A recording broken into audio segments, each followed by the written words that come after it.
नमस्कार, Byju's government exam prep channel में आप सभी का स्वागत है। और आज हम 5 अप्रैल के जो भी इम्पोर्टेंट करंट अफेयर्स हैं उस पर चर्चा करने वाले हैं। तो आइए शुरू करते हैं आज का डेली करंट अफेयर्स। यहाँ पर सबसे पहले हम नेशनल न्यूज़ को देखते हैं, यानी कि हम लोग जो है सबसे पहले नेशनल करंट अफेयर्स पर चर्चा कर लेते हैं। यहाँ पर एक बहुत ही इंपॉर्टेंट न्यूज निकल कर आया है और जिसका शीर्षक है कि West Bengal contribution to a small saving scheme highest, यानी कि जो भी स्मॉल सेविंग स्कीम भारत सरकार के द्वारा निकाली जाती है, चलाई जा रही है, जैसे कि पीपीएफ है, जैसे कि सुकन्या समृद्धि योजना है, या फिर एनएससी है, जैसे नेशनल सेविंग सर्टिफिकेट के नाम से जाना जाता है। वहां पर जो है वेस्ट बंगाल के लोगों के द्वारा जो है सबसे ज्यादा कंट्रीब्यूशन यानी कि पैसा जमा कराया जा रहा है। यहां पर जो ये रिपोर्ट जो है बहुत ही इंपॉर्टेंट हो जाता है एग्जाम पॉइंट ऑफ व्यू से। क्यों? क्योंकि ये रिपोर्ट जो है किसी प्राइवेट संस्था के द्वारा निकाली नहीं गई है। यहां पर ये रिपोर्ट कौन निकाल रहा है? तो हमारे देश का फाइनेंस मिनिस्ट्री। ठीक है, तो यहां पर आइए देख लेते हैं कि हमारे एग्जाम पॉइंट ऑफ व्यू से कौन कौन सी बातें बहुत ही इंपॉर्टेंट है। सबसे पहले तो आपको स्टेट का नाम याद रखना है और वो क्या है?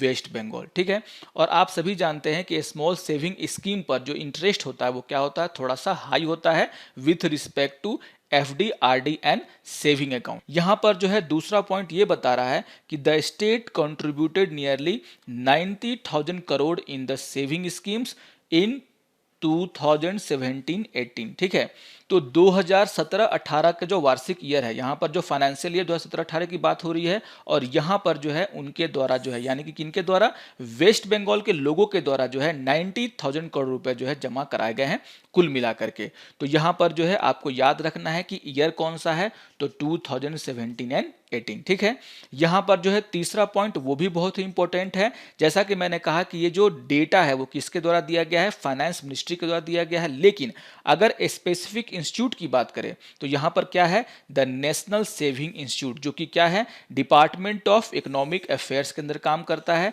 और डिपार्टमेंट ऑफ इकोनॉमिक अफेयर्स किसका पार्ट है? तो फाइनेंस मिनिस्ट्री का पार्ट है। ठीक है, तो स्पेसिफिक अगर आपसे एग्जाम में पूछेगा कि किस इंस्टीट्यूट के द्वारा जो इस डेटा को रिलीज किया गया है, तो आपको क्या बताना है? नेशनल सेविंग इंस्टीट्यूट, जो कि डिपार्टमेंट ऑफ इकोनॉमिक अफेयर्स के अंदर काम करता है। यहां पर मैंने टॉप 5 स्टेट्स का नाम आपको बता दिया है। कम से कम टॉप 3 स्टेट को आप जरूर याद रखेंगे। आप सभी को पता है कि टॉप 1 में कौन है? तो वेस्ट बंगाल। यहां पर उनका कंट्रीब्यूशन जो अगर आप परसेंटेज वाइज देखें तो कितना है? 15.09%। ठीक है, तो इसको भी याद रख लीजिएगा। कम से कम जो फर्स्ट पोजीशन पे है उसको तो आप जरूर याद रख लेना। ठीक है, यहां पर सेकेंड पॉइंट पर कौन है? तो आपका उत्तर प्रदेश। तीसरे पोजीशन पे कौन है? तो महाराष्ट्र। और चौथे और पांचवें पोजीशन पे है गुजरात और तमिलनाडु। तो ये 5 स्टेट जो हैं जो कंट्रीब्यूशन के मामले में क्या है, 2017-18 का जो रिपोर्ट है उसमें क्या है? टॉप 5 स्टेट पर है। आइए देख लेते हैं अपने अगले न्यूज को, जिसका शीर्षक है only 1.6% loan to street vendors under PM SVN Nidhi so far have come from the private banks.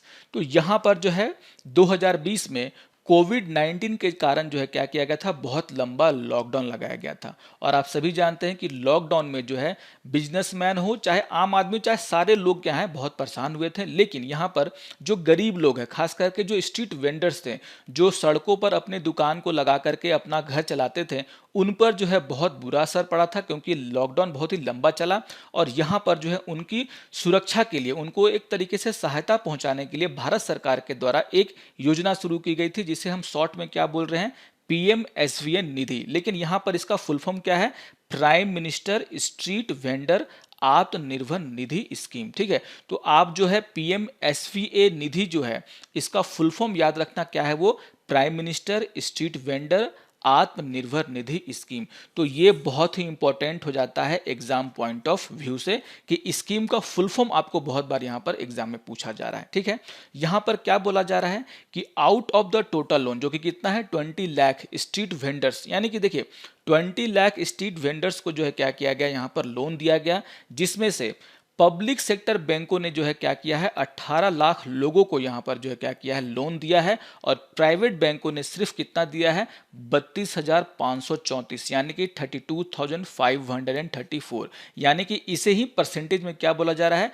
1.6%। ठीक है, तो यहां पर आपको याद रखना है कि पब्लिक सेक्टर बैंकों के द्वारा जो है लगभग 18 लाख लोगों को, 29 मार्च का ये डेटा है, ठीक है, यानी कि 29 मार्च 2021 तक जो है 18 लाख लोगों को कम से कम पब्लिक सेक्टर बैंकों के द्वारा क्या किया गया है, सहायता पहुंचाया गया है। यहां पर जो है आपको यह भी याद रखना है कि ये डेटा जो है किसके द्वारा रिलीज किया गया, और यहां पर देखिए कि दूसरा पॉइंट क्या बता रहा है कि the data is release by the ministry of housing and urban affairs. देखिए, जब भी किसी डेटा की बात होती है तो यहां पर एग्जाम में पूछा जाता है बार बार कि किस मिनिस्ट्री के द्वारा या फिर किस ऑर्गेनाइजेशन के द्वारा जो ये डेटा निकाला जा रहा है। तो यहां पर आपको याद रखना है कि वो मिनिस्ट्री कौन है, तो ministry of housing and urban affairs.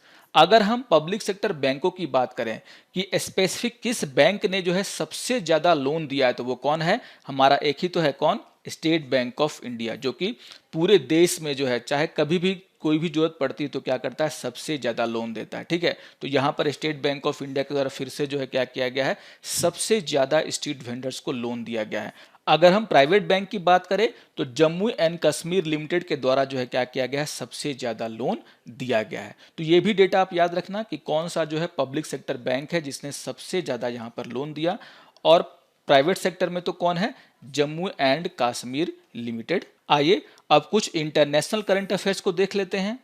यहां पर जो है यूनेस्को के द्वारा एक रिपोर्ट लाई गई है जिसका नाम है द वर्ल्ड इन 2013, ठीक है। तो यहां पर एक पब्लिक सर्वे किया गया था, किसके द्वारा, यूनेस्को के द्वारा, और उसी रिपोर्ट को जो है यहां पर रिलीज किया गया है। आइए देख लेते हैं कि इस रिपोर्ट से जुड़ी हुई कौन कौन सी बातें जो हमारे एग्जाम के लिए क्या है, इंपॉर्टेंट है। तो सबसे पहले आपको ये याद रखना है कि किस संस्था के द्वारा जो है ये रिपोर्ट लाया गया, तो कौन सा है, यूनेस्को। इसका फुल फॉर्म क्या होता है, तो united nation educational scientific and cultural organisation. बहुत बार तो एग्जाम में जो है यूनेस्को का फुल फॉर्म पूछा जाता है, और बहुत सारे जो स्टूडेंट जो है वो हड़बड़ी में क्या कर देते हैं, इसको गलती कर देते हैं, ठीक है। तो छोटा क्वेश्चन जरूर है, लेकिन यहाँ पर बहुत सारे लोगों के नंबर यहाँ पर कट जाते हैं, तो आप ध्यान देना। यूनेस्को का फुल फॉर्म क्या है, united nation educational scientific and cultural organisation. और आपको जो है इस रिपोर्ट का नाम भी याद रखना है, रिपोर्ट का नाम क्या है, द वर्ल्ड इन 2030। यहां पर इस रिपोर्ट में जो है लोगों के द्वारा यह बताया गया है कि climate change and the loss of biodiversity is seen as the most pressing challenge over the decade, ठीक है। तो यहां पर दुनिया के लोगों के द्वारा जो है क्लाइमेट चेंज और लॉस ऑफ बायोडाइवर्सिटी को क्या किया गया है, सबसे बड़ा मुद्दा बनाया गया है। और यही आपको याद रखना है जब भी आपसे पूछेगा कि इस सर्वे में जो है किस मुद्दे को जो है सबसे ज्यादा वोट दिया गया लोगों के द्वारा, तो आपको क्या बताना है, climate change and loss of biodiversity, ठीक है। यहां पर जो है ये जो सर्वे है वो मई और सितंबर 2020 में कराया गया था, और यहां पर जो है आपको 15,000 लोगों के द्वारा जो है अपनी राय रखी गई थी, और यहां पर ये जो सर्वे है लगभग 25 लैंग्वेज में कराया गया था। तो कुछ इंपॉर्टेंट चीजें हैं, अगर आती हैं एग्जाम में तो आपको क्या करना है, याद रखना है। आइए एक और न्यूज को देख लेते हैं जिसका शीर्षक है NASA chopper dropped on Mars surface. तो छोटा जरूर है लेकिन बहुत ही इंपॉर्टेंट है, क्योंकि आप सभी जानते हैं कि मार्स मिशन पर जो है नासा ने क्या किया है, एक रोवर को वहां पर क्या किया है, उसके धरती पर उतारा है, उसके सरफेस पे उतारा है, और यहां पर जो है उसके साथ जो है एक मिनी हेलीकॉप्टर भी गया था, जिसे कि क्या किया गया है, उसके सरफेस पे यानी कि मार्स के सरफेस पे क्या किया गया, उसे उतारा गया है। यहां पर आपको याद क्या रखना है, उस मिनी हेलीकॉप्टर का नाम, जो कि क्या है, इंजिनिटी, ठीक है। तो यहां पर ये छोटा न्यूज जरूर है, लेकिन अगर आ गया एग्जाम में तो जिन लोगों ने इसको नहीं पढ़ा होगा उसे ये नहीं बनेगा। तो मैंने क्या कहा कि मिनी हेलीकॉप्टर का जो नाम है कम से कम आप याद रखिएगा, कभी भी जो है साइंस में या फिर इंटरनेशनल न्यूज में इसको पूछा जा सकता है। आइए अब कुछ बैंकिंग एंड फाइनेंस से रिलेटेड न्यूज को देख लेते हैं, और यहां पर जो है एक न्यूज आई है इंडियन रेलवे को लेकर के। आइए देख लेते हैं इस न्यूज में कौन कौन से वो पॉइंट इंपॉर्टेंट है जो हमारे एग्जाम में पूछे जा सकते हैं। यहां पर जो है पहला पॉइंट क्या कह रहा है, the Indian railway has achieved the highest ever electrification of section during 2020-21, यानी कि वित्त वर्ष 2020-21 के दौरान रेलवे के द्वारा जो है सबसे ज्यादा जो है रेल मार्गों का क्या किया गया, इलेक्ट्रिफिकेशन किया गया, विद्युतीकरण किया गया, ठीक है। और यहां पर यह भी बताया गया है कि इट हैज कवर्ड 6,015 किलोमीटर, ठीक है। तो याद रखेगा 6015 6015 kilometre of electrification in a single year. ये डेटा आपको बहुत ही इंपॉर्टेंट है, याद रखना है। जब अगर आपसे पूछा गया कि एक साल के अंदर जो है कितने किलोमीटर जो है रेल मार्गों का इलेक्ट्रिफिकेशन किया गया, तो आपको याद रखना है वो क्या है, 6015 किलोमीटर, ठीक है। And this is 37% higher than that achieve in 2019-20। तो वो क्या है, 37% क्या है, ज्यादा है। तो बहुत ही इंपॉर्टेंट है ये। यहां पर जो है एक डेटा मैं आपको और दे देता हूं कि the latest broad gauge network of Indian railway is 63,949 kilometres, ठीक है ना। यहां पर जो है आरकेएम बोला जाता है, इसका मतलब है रूट किलोमीटर, ठीक है। तो आरकेएम का मतलब यहां पे क्या है, route kilometre. And with 740 kilometre of Konkan railway, total यहां पर लेंथ कितना हो जाएगा, 64,689 आरकेएम। तो याद रखेगा, अगर आपसे टोटल पूछा गया कि हमारे जो है ब्रॉडगेज नेटवर्क जो है कितने हैं रेलवे के, कितनी उसकी लंबाई है, तो क्या हो जाएगी, 64,689 आरकेएम, ठीक है। तो यहां पर आरकेएम क्या है, रूट किलोमीटर, ठीक है। तो यहां पर यह बताया गया कि out of which 45,881 RKM which is 71% have been electrified by 31 March, यानी कि 21 मार्च तक जो है यहां पर 45,881 जो किलोमीटर जो रूट है रेलवे की, उसको क्या कर दिया गया, इलेक्ट्रीफाई कर दिया गया। तो यहां पर कुछ इंपॉर्टेंट डेटा हैं जो कि अगर एग्जाम में आ गए और आपने नहीं पढ़े तो आपसे नहीं बनेंगे, ठीक है। तो टोटल रूट याद रखना कितना है, 64,689 आरकेएम, और उसमें से जो है 45,881 आरकेएम को क्या किया गया है, इलेक्ट्रीफाई कर दिया गया है। आइए अब कुछ स्पोर्ट्स न्यूज को देख लेते हैं।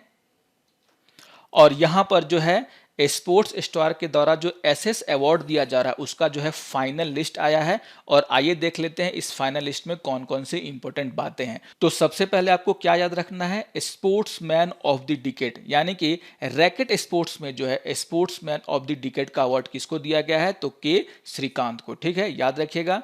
Sports women of the decade, ये भी रैकेट स्पोर्ट्स में किसको दिया गया है, पीवी सिंधु को। यहां पर कोच ऑफ द डिकेड किसको दिया गया है, पी गोपीचंद को। इनका नाम सभी को याद ही होगा। यहां पर ये तीनों पॉइंट बहुत ही इंपॉर्टेंट हैं, और ये किस खेल से जुड़े हुए हैं, तो रैकेट स्पोर्ट्स से जुड़े हुए हैं।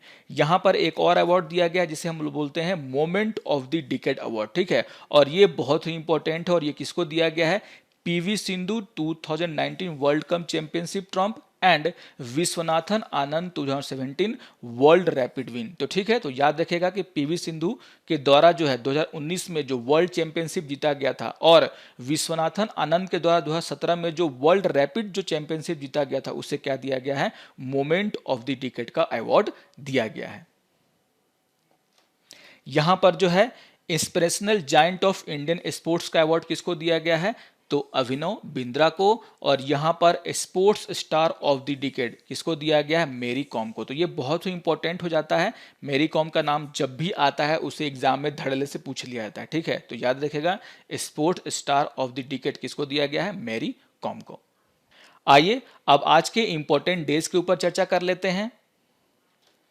आज 5 अप्रैल है, और 5 अप्रैल को हम क्या करते हैं, इंटरनेशनल डे ऑफ कॉन्साइंस के रूप में मनाते हैं। तो आइए देख लेते हैं, इसके थीम के बारे में जान लेते हैं, इसके हिस्ट्री के बारे में जान लेते हैं। तो आपको याद रखना है कि 5 अप्रैल क्या होता है, इंटरनेशनल डे ऑफ कॉन्साइंस के रूप में पूरी दुनिया में मनाया जाता है, ठीक है। और इसका थीम क्या है, तो थीम है promoting a culture of peace with love and conscience, ठीक है। तो याद रखिएगा जो भी इंपॉर्टेंट डेज होते हैं उनके थीम को जो एग्जाम में पूछा जाता है, और मैंने आपको ये बता दिया है, और मैं फिर से रिपीट कर दे रहा हूं कि थीम क्या है, promoting A culture of peace with love and conscience. यहां पर अगर हम इसके हिस्ट्री की बात करें, बैकग्राउंड की बात करें, तो यहां पर बताया जा रहा है कि it was established by the United nation general assembly on July 25, 2019 with the adoption of UN resolution. और यहां पर आपका रिजोल्यूशन का नंबर दिया हुआ है 73/329, ठीक है। और ये लाइन बहुत ही इंपॉर्टेंट है, क्या है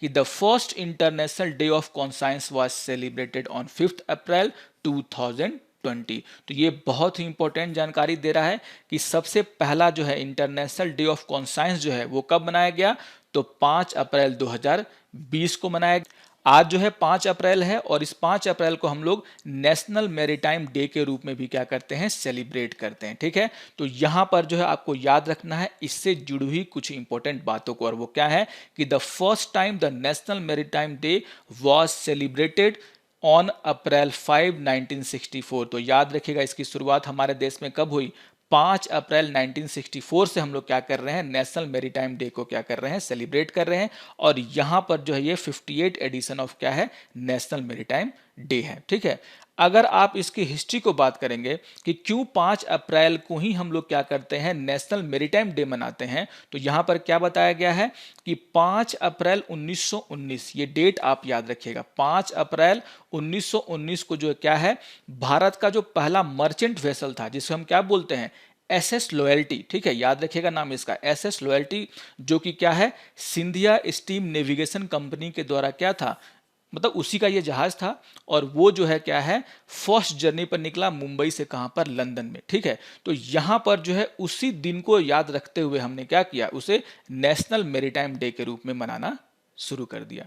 आइए अब आज के इंपॉर्टेंट फैक्ट्स के ऊपर चर्चा कर लेते हैं, और आज मैं जो है आपको कॉन्स्टिट्यूएंट असेंबली के जो कमिटीज थी उसके बारे में कुछ जानकारियां दे देता हूं, क्योंकि एग्जाम में जो है यहां से क्वेश्चन आपको देखने को हमेशा मिल जाते हैं। तो आइए देख लेते हैं कि वो कौन कौन सी कमिटियां थी जो कि एग्जाम पॉइंट ऑफ व्यू से क्या है, इंपॉर्टेंट है, और हम देखेंगे कि इन कमिटियों के हेड कौन थे, उनके चेयरमैन कौन थे। तो सबसे पहले क्या है, यूनियन पावर कमेटी, जिसके हेड कौन थे, जवाहरलाल नेहरू। ठीक है, दूसरा क्या है, यूनियन कॉन्स्टिट्यूशन कमेटी, उसके भी हेड कौन थे, जवाहरलाल नेहरू। ठीक है, यहां पर जो है state committee, committee for negotiation with states, इसके भी हेड कौन थे, इसके चेयरमैन कौन थे, जवाहरलाल नेहरू। तो मैंने क्या किया है, जो भी महत्वपूर्ण नेता हैं और उनके द्वारा जिन कमेटियों को संचालन किया जा रहा था उनको एक साथ मैंने यहाँ पर लिख दिया है, ताकि आपको याद करने में क्या होगा, आसानी होगा। ठीक है, तो यहाँ पर जवाहरलाल नेहरू के द्वारा जिन जिन कमेटियों को क्या किया जा रहा था, चेयरमैनशिप किया जा रहा था, उसका नाम मैंने आपको पहले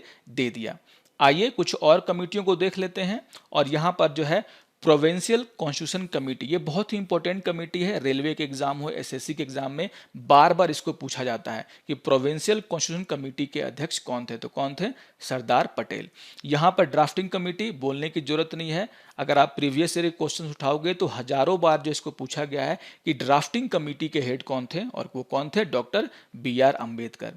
यहां पर रूल ऑफ प्रोसीड्योर कमेटी के हेड कौन थे, डॉक्टर राजेंद्र प्रसाद। इसे आप आसानी से याद कर सकते हो, क्योंकि संविधान सभा के अध्यक्ष कौन थे, राजेंद्र प्रसाद थे, और एक संविधान सभा को चलाने के लिए जो रूल्स एंड रेगुलेशन उसको कौन बनाएगा, उसका अध्यक्ष। तो आप इस तरीके से याद रख सकते हैं कि रूल ऑफ प्रोसीड्योर कमेटी के अध्यक्ष कौन थे, डॉक्टर राजेंद्र प्रसाद। क्यों थे, क्योंकि वो क्या थे, संविधान सभा के अध्यक्ष थे। ठीक है, यहां पर जो है स्टीयरिंग कमेटी है। अब देखो स्टीयरिंग कमेटी का काम, स्टीयरिंग का काम क्या होता है, कार में जो स्टीयरिंग होती है उसका काम क्या होता है, कार को संचालित करना, उसे कंट्रोल करना। और आपको इस तरीके से आप इसे याद रख सकते हैं कि अगर एक सभा का सभापति जो होता है उसके हाथों में क्या होती है, उस सभा की स्टीयरिंग होती है। तो यहां पर जो है स्टीयरिंग कमेटी के अध्यक्ष भी कौन होंगे, सभा के सभापति, और वो कौन थे, डॉक्टर राजेंद्र प्रसाद। ठीक है, तो रूल ऑफ प्रोसीड्योर कमेटी और स्टीयरिंग कमेटी को याद रखने का तरीका यही है कि ये जो है सभापति के द्वारा ही संचालित होते हैं, और सभापति कौन थे, डॉक्टर राजेंद्र प्रसाद। यहां पर जो है एक बहुत ही इंपॉर्टेंट कमेटी थी जिसे हम एडहॉक कमेटी बोलते हैं। एडहॉक कमेटी का मतलब होता है कि बनाई गई और फिर खत्म हो गई। ठीक है, अपना काम खत्म होने के बाद वो कमेटी क्या हो जाती है, खत्म हो जाती है। ठीक है, तो यहां पर एक एडहॉक कमेटी थी जिसे एग्जाम में बार बार पूछा जाता है, और वो क्या थी, ad hoc committee on national flag. ठीक है, तो याद रखिएगा ये जो कमेटी है इसके अध्यक्ष भी कौन थे, डॉक्टर राजेंद्र प्रसाद, और ये भी एग्जाम में बार बार पूछा जाता है। यहां पर एक और बहुत ही इंपॉर्टेंट कमेटी है जिसे कि एग्जाम में बार बार पूछा गया है, और वो क्या है, advisory committee on fundamental right, minority and tribal and excluded area. तो यहां पर इस कमेटी के अध्यक्ष कौन थे, सरदार पटेल। लेकिन ये कमेटी बहुत बड़ी थी, देखिए नाम क्या है, fundamental right, minority and tribal and excluded area. तो ये पूरी की पूरी कमेटी के अध्यक्ष कौन थे, सरदार पटेल। लेकिन इस कमेटी के अंदर जो है सब कमेटी थी, और यहां पर 5 सब कमेटियां थी, और ये 5 सब कमेटियों को जो है बार बार जो है एग्जाम में पूछा जाता है। इन पांचों में से 3 ऐसी सब कमेटियां हैं जिन्हें कि आप एग्जाम में अगर आप प्रीवियस ईयर क्वेश्चन बनाओगे तो आप देखोगे कि बार बार रिपीटेडली क्या किया गया है, पूछा गया। और वो कौन कौन सी हैं? सबसे पहला क्या है? फंडामेंटल राइट सब कमिटी, ठीक है। तो फंडामेंटल राइट के ऊपर जो सब कमिटी बनाई गई थी उसके अध्यक्ष कौन थे? जेबी कृपलानी। एकदम से इसे याद कर लेना, बार बार एग्जाम में पूछा जाता है। दूसरा, माइनॉरिटी सब कमिटी, उसके अध्यक्ष कौन से? एससी मुखर्जी थे, ठीक है। और इसे भी बार बार एग्जाम में पूछा जाता है। और तीसरा जो है वो बहुत ही इंपॉर्टेंट है, क्योंकि बहुत सारे लोग इसको छोड़ देते हैं और जब एग्जाम में आता है तो वो बना नहीं पाते हैं। तो क्या था? North east frontier tribal area and Assam excluded and partially excluded area sub committee. और इसके जो हेड थे वो कौन थे? गोपीनाथ बारदुलई। अगर आप जाओगे असम में, और असम में जो गुवाहाटी एयरपोर्ट बार बार पूछा जाता है, गुवाहाटी एयरपोर्ट का जो है नाम क्या है, तो वो क्या है? इन्हीं के नाम पर जो है उस एयरपोर्ट का नाम रखा गया है, और वो क्या है? गोपीनाथ बारदुलई एयरपोर्ट, ठीक है। तो बार बार इसे पूछा जाता है। दो ऐसी एडहॉक कमिटियां हैं जिसे एग्जाम में बार बार पूछा गया, और वो कौन है? एडहॉक कमिटी ऑन सिटीजनशिप, जिसके हेड कौन थे? एस वर्धाचारी। और दूसरा है ad hoc committee on supreme court, जिसके हेड कौन थे? सेम पीपल, यानी कि एस वर्धाचारी। यहां पर आपको ये याद रखना है कि एस वर्धाचारी जो है वो संविधान सभा के मेंबर नहीं थे, और मेंबर नहीं होते हुए भी यहां पर क्या किया गया? उन्हें एक कमेटी का अध्यक्ष बनाया गया। तो बार बार पूछा जाता है कि वो कौन से व्यक्ति थे जो कि संविधान सभा के मेंबर तो नहीं थे, लेकिन उन्हें क्या किया गया? कमेटी का अध्यक्ष बनाया गया। और वहां पर ऑप्शन में आप देखोगे तो एस वर्धाचारी का नाम वहां पर लिखा रहता है, और वही क्या होगा? आपका सही आंसर होगा। तो ये जो एडहॉक कमेटी ऑन सिटीजनशिप और ad hoc committee on supreme court, इसके चेयरमैन का नाम तो याद रखना ही है, साथ ही साथ आपको यह भी याद रखना है कि एस वर्धाचारी क्या थे? संविधान सभा के, यानी कि कॉन्स्टिट्यूएंट असेंबली के मेंबर नहीं थे। आइए अब आज के करंट अफेयर्स और इंपॉर्टेंट फैक्ट के ऊपर कुछ प्रैक्टिस क्वेश्चन कर लेते हैं। और यहां पर क्वेश्चन नंबर 1 क्या है कि which state has contributed the most to the various national saving scheme proposed by the government. और आपको पता है कि पहला न्यूज हमने यहीं पर चर्चा किया है, और आपके ऑप्शन कौन है? हरियाणा, पंजाब, वेस्ट बंगाल और ओडिशा। आइए देख लेते हैं क्वेश्चन नंबर 2 को। और क्वेश्चन नंबर 2 क्या है कि national saving institute work inside which ministry, ठीक है। तो नेशनल सेविंग इंस्टीट्यूट जिसने जो है वो डेटा दिया था कि कौन से राज्य ने जो है सेविंग स्कीम में जो है कितना पैसा जो है लगाया है, तो यहां पर जो है ये डेटा किसने दिया था? नेशनल सेविंग इंस्टीट्यूट के द्वारा। और आपको ये बताना है कि ये इंस्टीट्यूट जो है किस मिनिस्ट्री के अंदर काम करता है। तो यहां पर क्या है? Finance ministry, home ministry, ministry of consumer affairs, और क्या है? डी आपका फॉरेन मिनिस्ट्री।